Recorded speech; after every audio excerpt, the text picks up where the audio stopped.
Voy a recordarles que la cita bíblica que vamos a estudiar en esta mañana está en el Evangelio de Juan, el capítulo 6, verso 25 a 59, versos 25 al 59.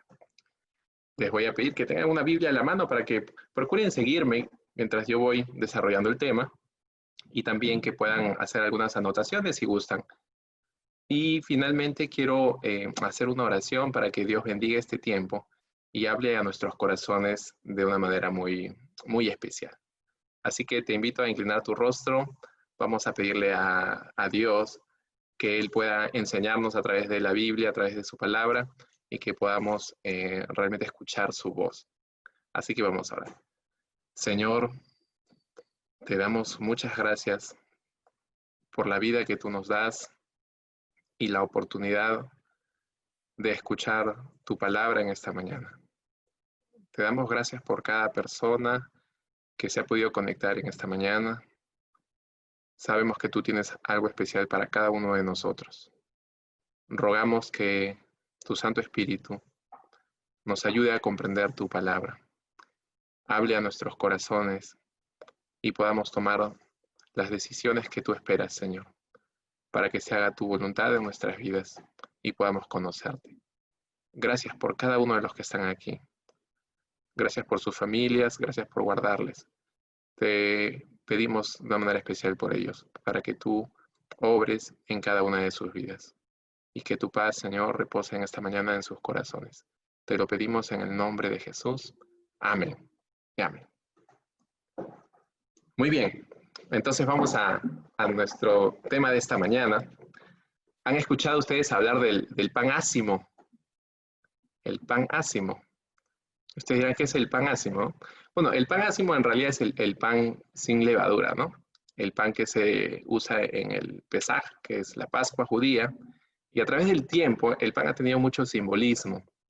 Así que en este pasaje que vamos a estudiar un poco, Jesús habla también a través de una metáfora que Él es el pan de vida. Un símbolo realmente poderoso de lo que Él quiere que nosotros podamos comprender en esta mañana. Bueno, vamos al tema. Habíamos estado estudiando un poquito en los capítulos anteriores de Juan que Jesús había estado haciendo ya señales en diferentes oportunidades. El día anterior a este evento, que empieza en el versículo 24, Jesús había estado cerca de la región de Tiberias. Mucha gente le había seguido y aquí es donde se dio el milagro de la multiplicación de los panes y los peces. La gente realmente estaba sorprendida con lo que Jesús estaba haciendo. Y la Biblia nos dice que muchos le seguían por todas las señales que hacía en los enfermos. En este milagro fueron más de 5,000 personas las que vieron y atestiguaron lo que Jesús había hecho. Un milagro creador, sorprendente, de tal manera que ellos, los judíos que estaban en ese tiempo, hicieron una declaración. Y la declaración fue la siguiente: este verdaderamente es el profeta que había de venir al mundo. En la tradición judía, este escrito está en el libro de Deuteronomio, un libro escrito por Moisés, donde Dios, Jehová, había hecho la promesa de que enviaría a este gran profeta. Este pasaje es interpretado como un pasaje mesiánico. ¿Qué quiere decir? Que los judíos lo entienden como la promesa de que el Mesías vendría. Así que cuando los judíos hacen esta declaración al ver las señales de Jesús, ellos de alguna manera están pensando que este Jesús con tanto poder puede ser el Mesías. Y decimos puede porque realmente ellos no comprendían a cabalidad lo que significaba esto. Ellos, después de este milagro, pretendían hacer que Jesús fuera su rey. Quizás porque ellos esperaban un dominio político o militar, alguien que los liberara de la opresión de los romanos. Pero no entendían que Jesús había venido con otro propósito, un propósito mayor y más grande. Saliendo de esta región de Tiberias, es camino hacia Capernaum, donde Jesús vuelve a mostrar a sus discípulos otro milagro. ¿Recuerdan? Los discípulos están en la barca, rumbo a Capernaum, y Jesús se acerca hacia ellos por la noche caminando sobre el mar. Jesús nuevamente está intentando revelar su deidad y que los discípulos puedan comprender quién era Él. Sí, efectivamente, Él era el Mesías, pero la comprensión del Mesías tenía que ser a cabalidad. El Mesías era Dios mismo. Vamos a tocar algunos puntos que quisiera que me sigan. A través del chat se les envió un pequeño bosquejo, así que voy por el primer punto. El primer punto, narrado en el versículo 24, dice así: Cuando vio pues la gente que Jesús no estaba allí, ya no estaba en esta región de Tiberias, sus discípulos tampoco, ni sus discípulos, entraron en las barcas y fueron a Capernaum. Le estaban siguiendo. ¿Para qué fueron a Capernaum? Buscando a Jesús. ¿Qué es lo que realmente había ocurrido? Al ver lo que Jesús venía haciendo, la gente había sido impactada y había sido despertado dentro de ellos la inquietud por buscar a Dios, la inquietud por buscar a Jesús y comprender realmente quién era este Jesús. Y hallándole al otro lado del mar, le dijeron: Rabí, ¿cuándo llegaste aquí? Nuevamente se encuentran con Jesús y le dicen: Maestro, ¿cuándo llegaste, Rabí? Entendamos que Rabí no era un título que se le daba a cualquier persona. Rabí era un título honorífico. Representaba el reconocimiento de la gente de que él era un maestro, pero no cualquier maestro, era un gran maestro. Así que en esta declaración, la gente evidencia su impacto o que está siendo realmente impactada por Jesús y le reconoce. Jesús sacia todas nuestras necesidades. En respuesta a esto, a lo que esta gente le decía, Jesús dice, versículo 26, de cierto os digo, que me buscáis no porque habéis visto las señales, sino porque comisteis el pan y os saciasteis. Recuerdan que al principio les dije que las multitudes estaban siguiendo a Jesús porque habían visto muchas de las señales que él había hecho. Ya había sanado a mucha gente. Pero después Jesús les dice, en realidad yo les digo la verdad. Ustedes no me están buscando por las señales que han visto. Ustedes me están buscando porque comisteis el pan y os saciasteis. Tampoco está haciendo alusión a la multiplicación de los panes que se dio el día de ayer. Está haciendo alusión a él como el pan de vida. Es una metáfora en realidad. Pero está hablando de que él está supliendo una necesidad tan fundamental en la vida de estas personas que hace que ellos le sigan y quieran conocer más de él. Amigo, hermano, en realidad ninguno de nosotros, por naturaleza, ha querido buscar a Dios, sino que tienen que darse ciertas circunstancias en la vida, a veces algunas de ellas difíciles, para que recién en ese momento nosotros volquemos la mirada a Dios y querramos conocer un poco más de Él, saber un poco más de Él. Quizás acudamos a Él en desesperación. Las señales que Jesús hacía era de gente que estaba en desesperación, mucha gente enferma. Lo cierto es que cuando empezamos a transformar de cómo Él crea, de cómo Él restaura, entonces surge una inquietud en nosotros. Es Dios mismo inquietándonos a buscarle, a conocerle. Ustedes habrán escuchado de Maslow, Abraham Maslow. Abraham Maslow es un psicólogo que planteó una teoría de las necesidades fundamentales del ser humano. Y él habla de las necesidades básicas que son el alimento y la bebida, las necesidades fisiológicas, ¿no? Si bien es cierto, él es un psicólogo existencialista, aquellos que básicamente enfocan el hoy y el ahora y las necesidades presentes. Jesús, en contraste a ello, quiere que la gente pueda entender un poco más. No solo somos seres con necesidades fisiológicas básicas, sino con una necesidad fundamental que es espiritual.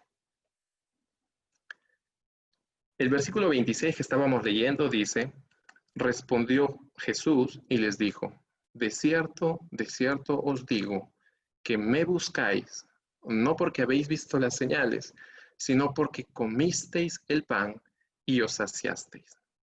Saciar es una palabra que el diccionario la define como calmar por completo, plenamente, absolutamente, ¿no? Así que Jesús les está diciendo: ustedes me buscan porque en realidad yo puedo saciar plenamente a ustedes. No está hablando del alimento físico nada más.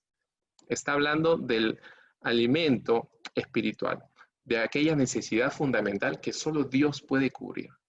¿Recuerdan la historia del capítulo 4, cuando Jesús está con la mujer samaritana y le dice: yo te puedo dar un agua, o el agua, aquella agua de la cual si tú bebiereis, nunca más tendríais sed?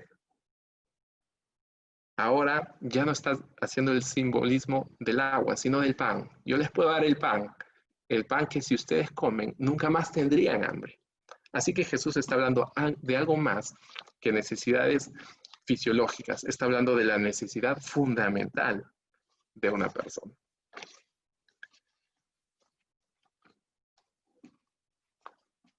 Jesús, en este diálogo, nos llama a cada uno de nosotros a reflexionar sobre nuestra necesidad fundamental. El versículo 27 dice así: trabajad no por la comida que perece, sino por la comida que a vida eterna permanece, la cual el Hijo del Hombre os dará, porque a éste señaló Dios el Padre. Te hago una pregunta. ¿Cuál es la comida que permanece y que permanece para vida eterna? ¿Quién puede dar esta comida? Maslow solo enfocaba la parte fisiológica, pero Jesús, en contraste, habla de algo más que ello. Habla de la necesidad fundamental. Por eso es que Jesús en Mateo 4:4 dice: no solo de pan vivirá el hombre, sino de toda palabra que sale de la boca de Dios. Es decir, nuestra vida no solo consiste en las cosas materiales, en el hoy y en el ahora, ¿no? Sino que consiste en mucho más que ello. Tiene trascendencia eterna, tal trascendencia que Dios mismo envió a su Hijo unigénito, a Jesucristo, para salvarnos a cada uno de nosotros. Es esto lo que Jesús está tratando de explicar. Así que los llama y los quiere llevar a la reflexión. Trabajad, esfuércense, luchen, no por la comida que perece, sino por la comida que a vida eterna permanece, la cual el Hijo del Hombre os dará. No hay otra persona a la cual se le dé tal atribución en la Biblia. El único que puede saciar la necesidad fundamental espiritual, bíblicamente, es Jesucristo. Y la Biblia dice: porque a éste señaló el Padre. No es que a Dios no le interesen nuestras necesidades materiales, fisiológicas, básicas. En realidad a Dios le interesan todas nuestras necesidades. Pero hay un principio de vida. Jesús, en otra de sus enseñanzas, en Mateo 6, dice: mas buscad primeramente el reino de Dios y su justicia. Y todas estas cosas, hablando de las necesidades materiales y otras necesidades que la gente siempre tiene, vendrán o serán cubiertas por añadidura, como consecuencia de. Así que Jesús realmente está preocupado en nuestra necesidad integral. Claro, cuando estaban los 5,000 en la región de Tiberias, es Jesús quien dice: ¿qué les vamos a dar de comer? En realidad él ya sabía qué haría. Y fue el milagro creador de Jesús ahí, en la multiplicación del pan, que cubrió necesidad material también. Pero ahora Jesús los está llevando a enfocar su atención en una necesidad fundamental, más relevante que la necesidad material.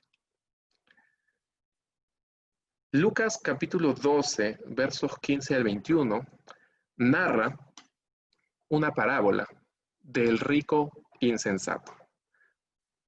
Una parábola que refleja la vida del hombre sin Dios. Y la parábola narra más o menos la siguiente historia.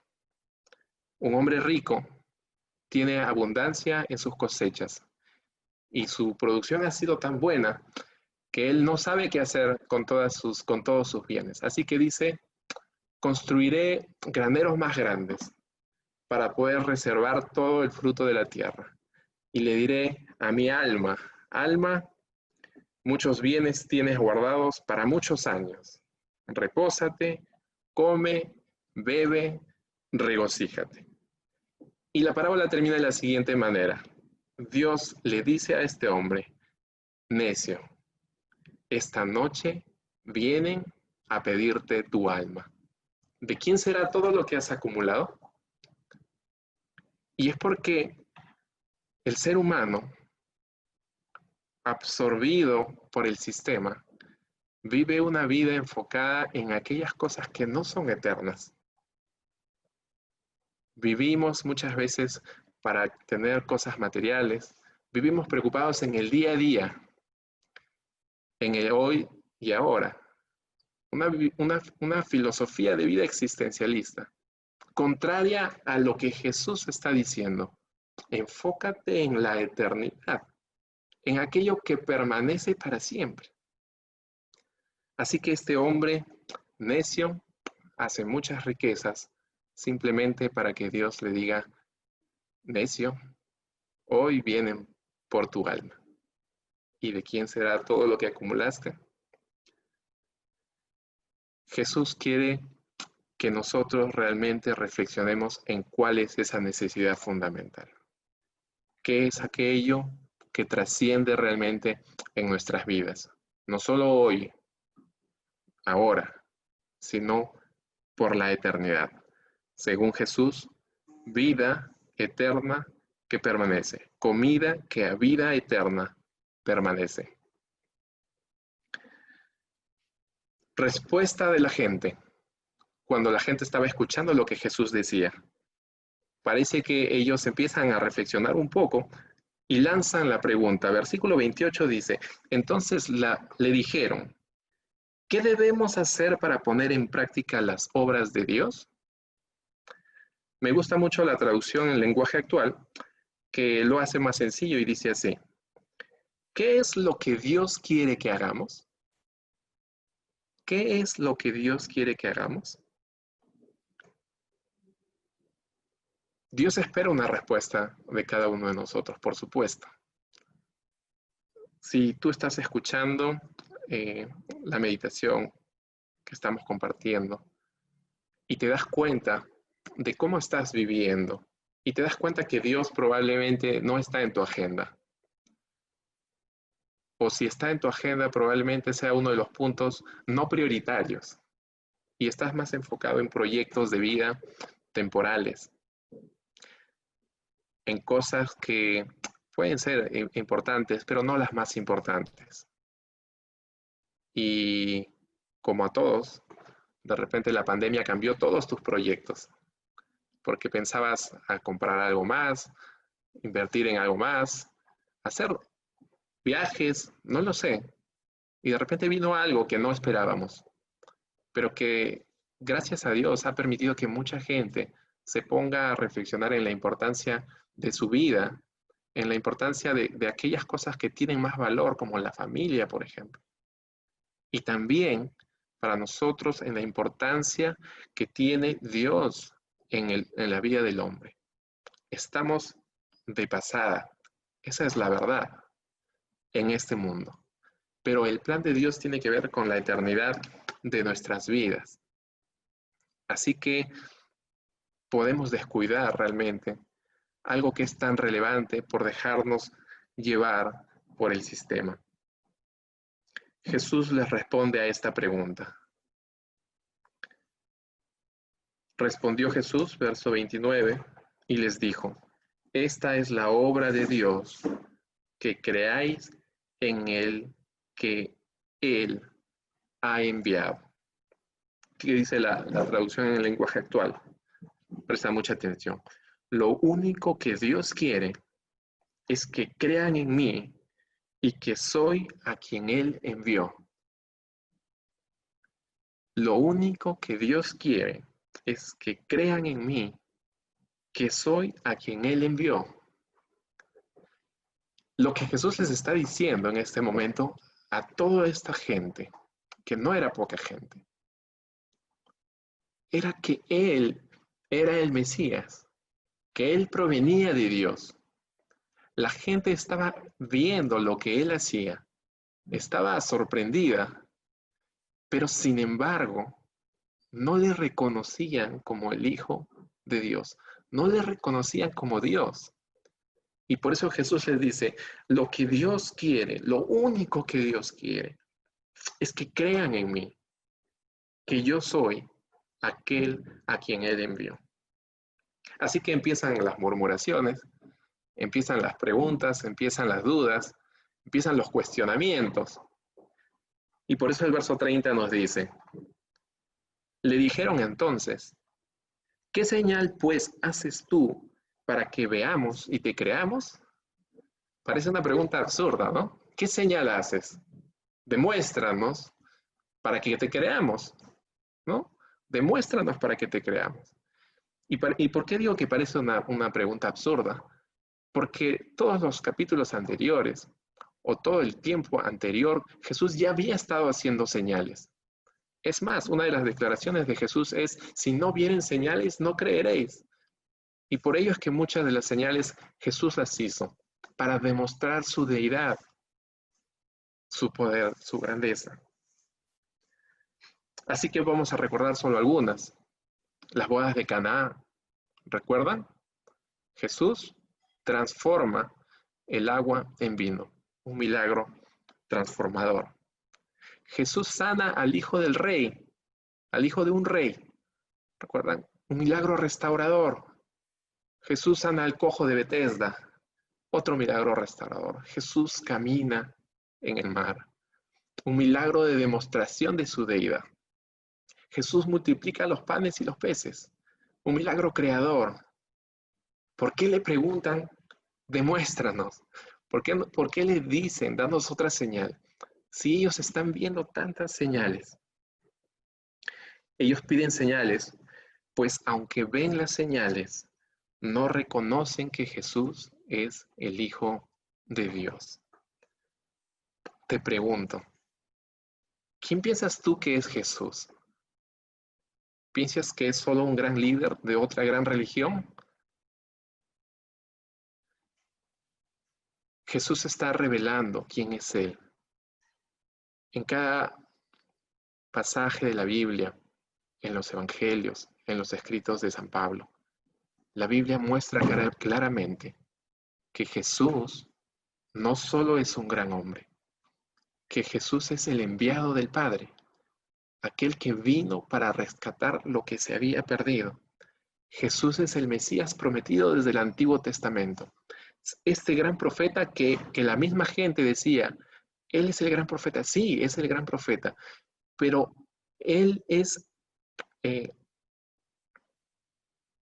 Dios que vino a salvar al mundo y que la gente que estaba con Él en ese tiempo, a pesar de que veía sus señales, a pesar de que escuchaba sus enseñanzas, no creía. La gente, en respuesta a lo que Jesús les dice, empiezan a hacer un poco de historia y dicen, nuestros padres comieron el maná en el desierto, como está escrito, pan del cielo les dio a comer. ¿Recuerdan el maná, cierto? Aquel pan, aquella provisión que Dios hace en el desierto para alimentar a su pueblo. Y Jesús les dijo, de cierto os digo, Les digo una verdad, no os dio Moisés el pan del cielo, mas mi Padre os da el verdadero pan del cielo. Porque el pan de Dios es aquel que descendió del cielo y da vida al mundo. Así que Jesús toma la historia que ellos están recordando y les dice, no, el maná sí fue un milagro de parte de Dios, pero los que comieron del maná murieron, porque era un alimento para saciar nuestra necesidad física de momento. Pero aquel que prueba del pan de vida, este no morirá. Nuevamente Jesús está hablando en lenguaje figurado. El pan de Dios es aquel que descendió del cielo y da vida al mundo. En estos versículos, hasta el verso 59, son aproximadamente 16 veces en que Jesús habla o menciona una palabra referida a la vida. Jesús les está dando un mensaje de vida y les está diciendo que la vida está en Jesucristo, en este pan de vida. Así que la gente tiene una gran expectativa y le dice, Señor, danos siempre este pan. Así como la mujer samaritana que le dijo, Señor, dame siempre, yo quiero esa agua. Ahora esta gente le dice, yo quiero este pan. Y Jesús les dice, yo soy el pan de vida. Yo soy el pan de vida. El que a mí viene nunca tendrá hambre, y el que en mí cree no tendrá sed jamás. ¿Recuerdan cuando hablamos del significado de la palabra saciar? Saciar significa calmar por completo el hambre o la sed. Calmar por completo. Y Jesús les está diciendo, yo soy el pan de vida. El que a mí viene jamás tendrá hambre.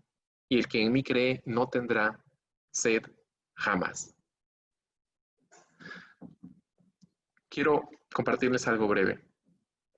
En el año 98, marzo de 1998, mi hermano mayor Juan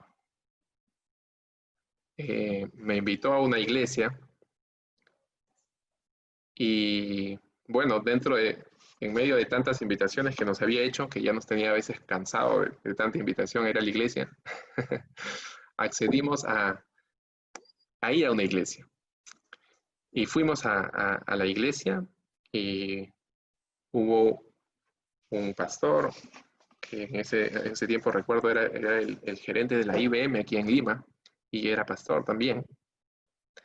Y él compartió acerca de la importancia de la vida, ¿no?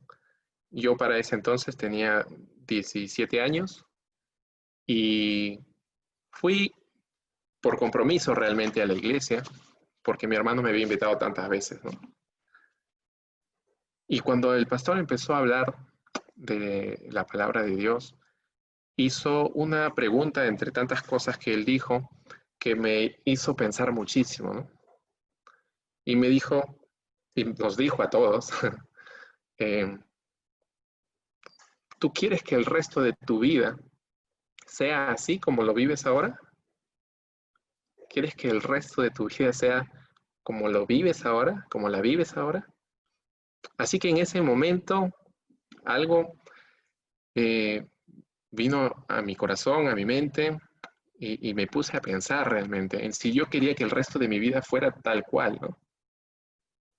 Y aunque no estaba en un momento de dificultad, de problemas, de necesidad, tampoco estaba en depresión, ni triste, ni nada, pensaba que tenía toda una vida por delante y empezaba recién a disfrutar de ella y que todo iba muy bien. Sin embargo, esta pregunta cayó muy profundo dentro de mi corazón. De manera que en ese momento experimenté lo vacío que sería mi vida si fuera así hasta el final. Algo vino a mi mente y dijo, Pero si eso es todo en la vida, ¿qué sentido tendría vivir así? Si no hay más que lo que tengo ahora, si no hay más que lo que puedo eh, eh, sentir o percibir ahora, eh, sería muy pobre esta experiencia. Y como les digo, yo no fui a la iglesia porque tenía algún problema o alguna necesidad. eh, no tenía nada de ello. Pensaba que estaba en la mejor situación de mi vida, en el mejor momento de mi vida. Pero la pregunta cayó muy profundo. Así que sentí que no estaba saciado, sino que algo estaba incompleto. Sentí que no había trascendencia en ello si es que Dios no era parte de. Y solo le dije a Jesús en una oración muy simple, nada elaborada: Dios, yo no sé qué tengo que hacer o qué tendré que hacer, pero lo único que te pido es que no, mi vida no sea así el resto de lo que me queda, ¿no? Yo prefiero que tú hagas algo especial y que sea trascendente. Y no sé cuánto me va a costar, o qué tenga que hacer, o qué tenga que dejar de hacer. No era mi preocupación en el fondo. Mi preocupación en el fondo era si mi vida sería saciada completamente. Por eso es que Jesús, al decir yo soy el pan de vida, está haciendo una metáfora realmente poderosa y le está diciendo a la gente, si tú pruebas de este pan, nunca más tendrás hambre, porque Dios sacia completamente nuestra necesidad fundamental, nuestra necesidad de Dios. Todo lo demás también le preocupa, pero es complementario. Lo más relevante es la condición de nuestra alma y nuestro destino en la eternidad. Todo lo que el Padre me da, versículo 37, vendrá a mí, y al que a mí viene, no le echo fuera, porque he descendido del cielo, no para hacer mi voluntad, sino la voluntad del que me envió. Y esta es la voluntad del Padre, el que me envió, que de todo lo que me diere no pierda yo nada, sino que le resucite en el día postrero. Los brazos de Dios están abiertos a cualquiera de nosotros que quiera acercarse a Él. Jesús dice, el que a mí viene, no le echo fuera. No importa cuál es tu condición, no importa qué has hecho o qué no has hecho. Lo cierto es que la Biblia dice que somos pecadores, necesitados de Él, y que Jesús está con los brazos abiertos y dice, el que a mí viene, no le echo fuera. Quiero que entiendas que no hay nada ni nadie que puede saciar esta necesidad fundamental espiritual, sino solo Dios, sino solo Jesucristo. Y tú tienes que reconocer que le necesitas, que necesitas de este pan de vida. Jesús vuelve a enfatizar en el versículo 47 y vuelve a decir, de cierto os digo, traducido a nuestras palabras comunes de uso popular, les voy a decir una gran verdad. El que cree en mí tiene vida eterna. Yo soy el pan de vida, verso 48. Vuestros padres comieron el maná en el desierto y murieron. Este es el pan que desciende del cielo para que el que de él come no muera. ¿Sabes?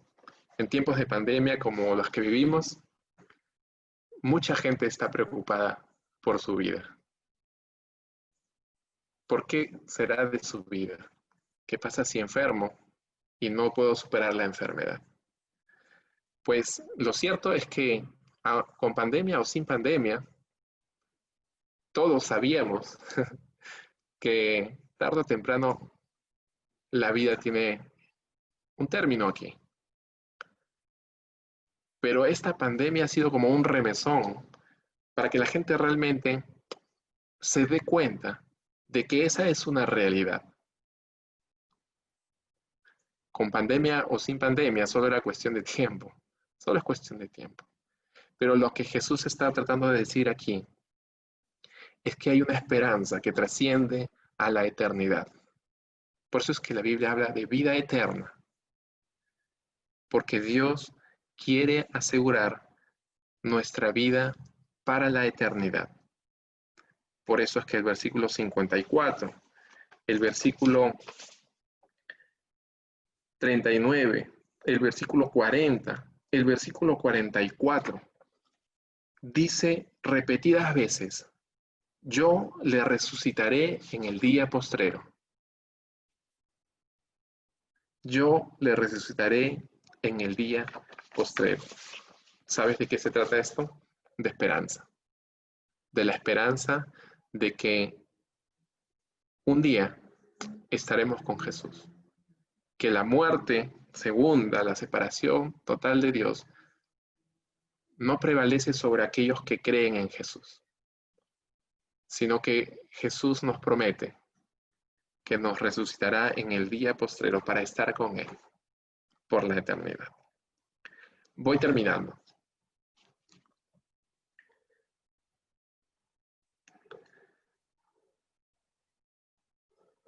¿Qué es lo que tenemos que hacer?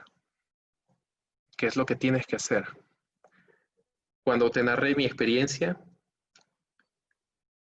simplemente fue una respuesta de alguien que no comprende todo, pero que escucha la voz de Dios diciéndole, tú necesitas de Dios, tú necesitas de Jesús, tú eres un pecador y necesitas de un Salvador, porque la Biblia dice que la consecuencia del pecado es la separación de Dios o la muerte.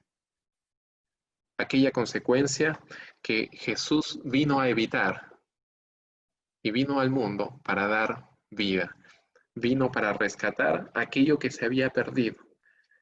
Lucas 19, verso 10 dice, porque el Hijo del Hombre ha venido a buscar y a salvar lo que se había perdido.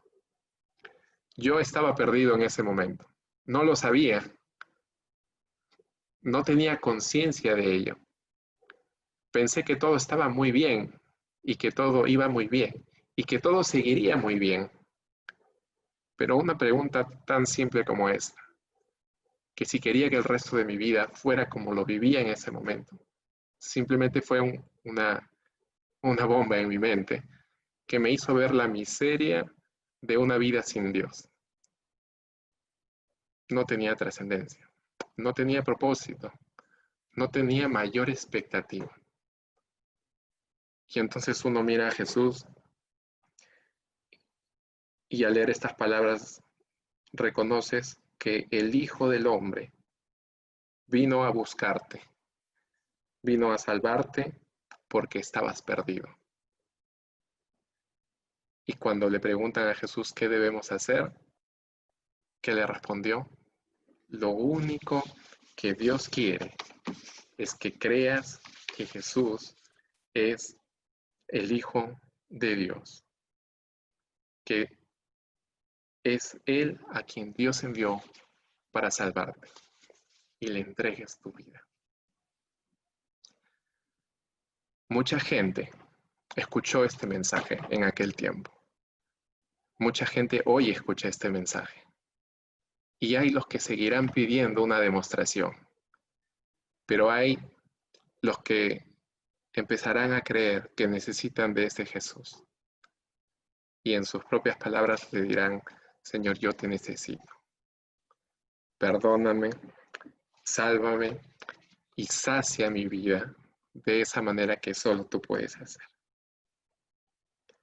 Puedes decirle al Señor con tus propias palabras, Señor, yo te necesito. La Biblia dice, mas a todos los que le recibieron, a los que creen en su nombre, les dio el derecho de ser llamados hijos de Dios. Vino a los suyos y muchos no le recibieron, muchos le rechazaron, pero a todos los que le recibieron les dio el derecho de ser hechos hijos de Dios. Quiero terminar orando. Si esta oración expresa el deseo de tu corazón, ahí desde donde tú te encuentras, hazla. Invita al Señor Jesús, que Él sea el pan de vida en tu vida, aquel que sacia por completo todas tus necesidades. Vamos a orar. Querido Señor Jesús, te damos gracias una vez más,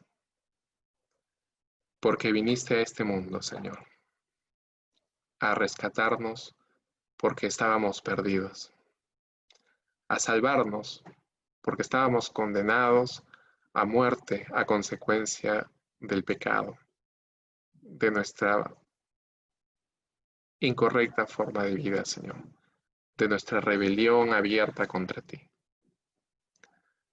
No hay nada que podamos hacer para que tú nos perdones, Señor. No hay méritos algunos, no hay mérito alguno en nosotros, Señor, con el que podamos ganar el derecho, Señor, de ser perdonados por ti. Es tu amor, tu infinito amor, el que nos ofrece, Señor, el perdón y la salvación. Fue tu amor que te hizo venir a este mundo, Señor, para rescatarnos. Pedimos una vez más, perdones nuestros pecados, todos nuestros desaciertos, y nos ayudes a seguir confiando en ti. Ayúdanos a ver la vida como tú la ves, Señor, para aquellos que te conocemos, para trabajar en aquello que permanece para vida eterna. Y para aquellos que escuchan por primera vez lo que la Biblia enseña acerca de ti, tus propias palabras, Señor, que ellos puedan confiarte sus vidas y ponerlas en tus manos, Señor, que puedan decirte, Señor, que tú les guíes ahora. Y si tú estás haciendo esta oración, dile a Jesús que te perdone y que te salve, que te haga una nueva persona. La Biblia dice, de modo que si alguno está en Cristo, es una nueva criatura. Las cosas viejas van pasando y aquí todas son hechas nuevas. Es un milagro de restauración, donde Dios hace una nueva creación, una nueva persona, y las cosas viejas van quedando atrás. Señor, oramos para que tú toques el corazón de cuántas personas escuchan este mensaje. Sálvales, Señor, perdónales y hazles hijos tuyos. Te damos gracias, Señor, por haber muerto en la cruz por cada uno de nosotros, sin merecerlo. Te damos gracias por tanto amor y gracias, Señor, por este mensaje de esperanza, de que en ti, Señor, cada una de nuestras vidas puede ser saciada a plenitud, completamente. Juan 10:10 dice que Él ha venido a dar vida y vida en abundancia.